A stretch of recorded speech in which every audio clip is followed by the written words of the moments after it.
Qu'est-ce qu'un pourcentage? Un pourcentage, c'est une proportion ramenée à 100, c'est-à-dire c'est une fraction dont le dénominateur est 100. Par exemple, j'ai ce pourcentage, 31%, ça peut s'écrire sous la forme d'une fraction, c'est-à-dire 31 sur 100. Voyons ce que ça donne sur un exemple. Je considère un pot de Nutella qui contient 31% de matière grasse. Nous sommes bien en présence d'un pourcentage. Qu'est-ce qui signifie ce pourcentage? C'est-à-dire que pour 100 g de Nutella, je vais avoir 31 g de matière grasse. La quantité de matière grasse dans un pot de Nutella est donc proportionnelle à la quantité totale de Nutella. Vous entendez ce mot proportionnalité et vous devez sûrement penser à un tableau de proportionnalité. Ce qui est bien normal, eh ben oui. Ici aussi, vous pouvez réaliser un tableau de proportionnalité. Comment va se former ce tableau de proportionnalité? Dans votre première ligne, vous devez toujours considérer la quantité totale. Donc ici, c'est la quantité totale de Nutella. Et la deuxième ligne, la quantité de la chose concernée. Donc ici, nous, c'était la quantité de matière grasse.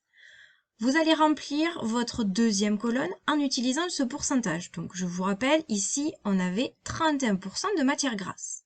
Donc, la quantité totale de Nutella, c'est 100 g. 31%. Donc, on considère 100 g. Et sur ces 100 g de Nutella, j'ai 31 g de matière grasse. Donc ici, vous avez complété le début de votre tableau de proportionnalité.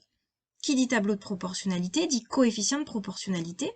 Je vous rappelle, on le calcule en faisant la deuxième ligne divisée par la première ligne. Et donc ici, on obtient le coefficient de proportionnalité qui est égal à 31 sur 100. Voici quelques pourcentages à connaître. Le premier pourcentage évident, c'est 50%. Quand vous avez un article qui est soldé à 50%, vous savez que vous allez payer la moitié du prix. Pourquoi 50% c'est bien la moitié? Parce que si je transforme ce pourcentage sous la forme d'une fraction, j'obtiens 50 sur 100.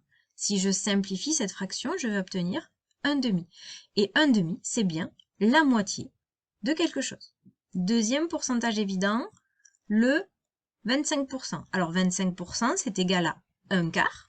Pourquoi c'est égal à un quart? Parce que si je le traduis sous la forme d'une fraction, j'obtiens 25 sur 100. Et si je simplifie cette fraction, j'obtiens un quart. Et un quart, c'est bien égal à 0,25. Donc 25%, c'est un quart du prix de départ. Troisième pourcentage, 10%. Alors 10%, c'est vraiment un pourcentage basique. Pourquoi? Parce que c'est 10 sur 100. Et 10 sur 100, c'est un dixième du prix de départ. Et le dernier, 200%, c'est 200 sur 100. Et donc, du coup, là, c'est le double que vous allez payer.